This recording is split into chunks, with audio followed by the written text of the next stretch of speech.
Dans le premier quartier qui a été installé, qui est pas loin d'ici, là, au niveau de ce qui a été appelé autrefois le Palais Royal, cet ensemble qui a été fait par l'architecte Camelot, qui est ce bâtiment bas et les deux, trois tours qui sont là. Dans ce quartier qui venait d'émerger, il y a eu deux œuvres qui ont été implantées, celle de Louis Lègue et celle de Attila Biro, qui a fait cette merveilleuse fresque qu'on appelle le sculpteur de nuages, et qui était avec un nom bien adapté au rêve qui pouvait être celui de toutes ces premières équipes de pionniers. Donc dans ce premier quartier, il y avait déjà deux œuvres qui étaient là.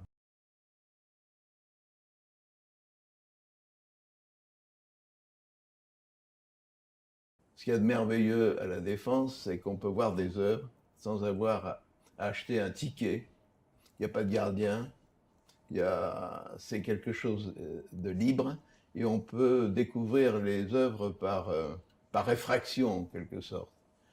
Et il se trouve que ces œuvres, comme par exemple quand je sors du métro, du RER et que je vois Sortie Calder-Miro, je trouve ça une manière très modeste de qualifier ces œuvres, mais elle est à la fois modeste et merveilleusement vivante.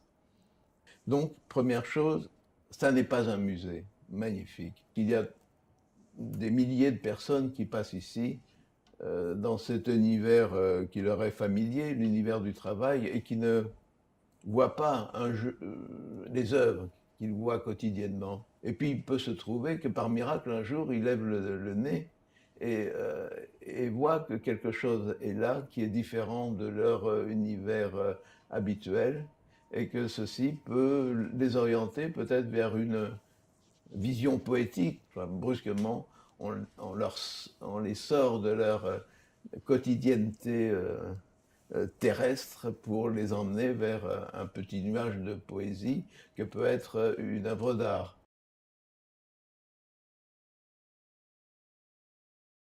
Parmi les prémices de la Défense, il y a eu ce fameux appel d'idées qui avait été lancé par Jean Millier en 74, je crois.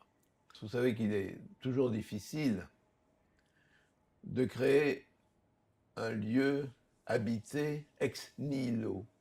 Une ville surtout, toutes les villes que l'on connaît, que l'on aime, sont faites de strates que l'histoire a apportées et où chacun trouve son aliment.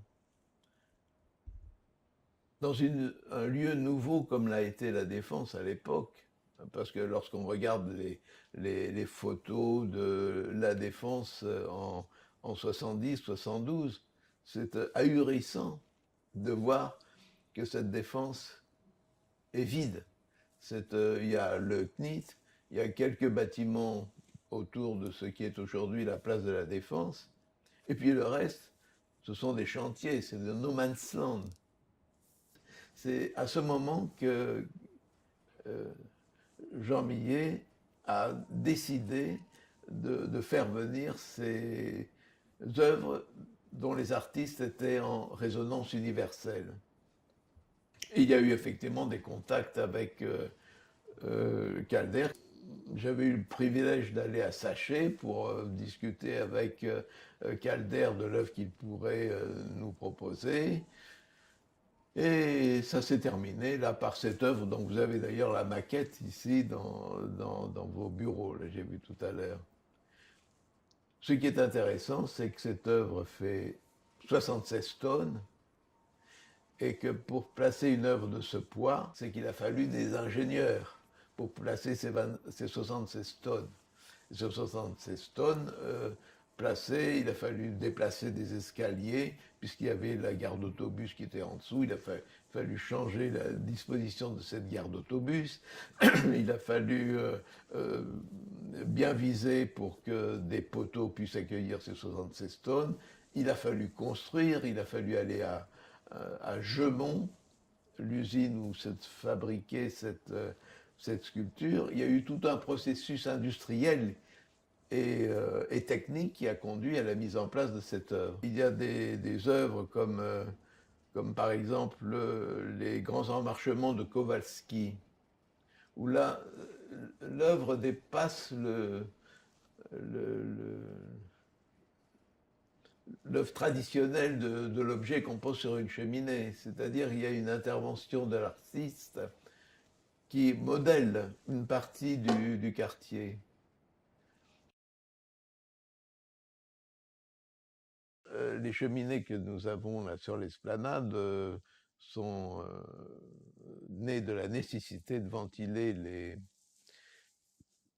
voies souterraines et que ça crée une ponctuation tout à fait intéressante. Et il a été très tôt décidé d'en faire un support pour œuvres d'art. Donc il y a eu des gens comme De Verne qui ont été choisis. De Verne a apporté là tout un ensemble de mosaïques très élégantes. Il y a eu Moretti qui est venu avec ces tubes là, qui sont colorés, qui se trouvent au pied de notre tour. Et puis il y a eu quelqu'un comme Grattalou qui est venu avec sa grande efflorescence en petites mosaïques. Bon, il se trouve que ces œuvres ne sont pas des sculptures, ce sont des œuvres picturales, puisque la nécessité a fait qu'il fallait que ce soit un revêtement rajouté à ces grands cylindres. La qualité d'œuvres comme celle de Grattalou, par exemple, c'est que la mosaïque apportée ne casse pas la pureté du volume, puisque c'est bien intégré au cylindre que sont ces cheminées et que ça vient tout naturellement dans le paysage.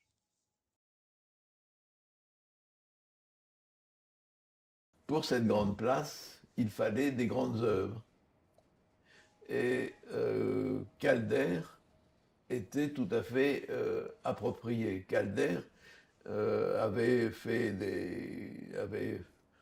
proposé déjà une œuvre qui se trouvait à l'UNESCO, et puis un petit peu partout, à Chicago, à New York, etc. Et cette présence universelle était tout à fait dans la coloration que voulait donner Millet à son quartier, c'est-à-dire mettre ce quartier non seulement en communication avec Paris, on disait Paris la Défense et non pas plutôt Courbevoie, Paris la Défense, en communication avec Paris, mais en communication avec le monde. J'aime beaucoup l'Arche, parce que c'est une œuvre extrêmement poétique et intelligente, en ce sens que le public qui est admis dans les lieux le plus privilégiés de cet axe historique. Et en plus, ce lieu enserre le ciel.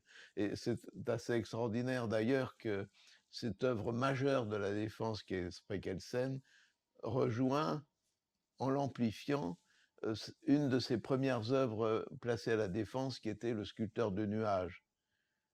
Et ça montre que dans tout ce travail qui a été fait à la Défense à l'époque, il y a beaucoup de sentiments, beaucoup de passion. Et il se trouve que toute l'équipe de l'établissement public qui a travaillé sur ce quartier en devenir, pour la plupart, la passion les guidait. Et il se trouve que cette passion était partagée.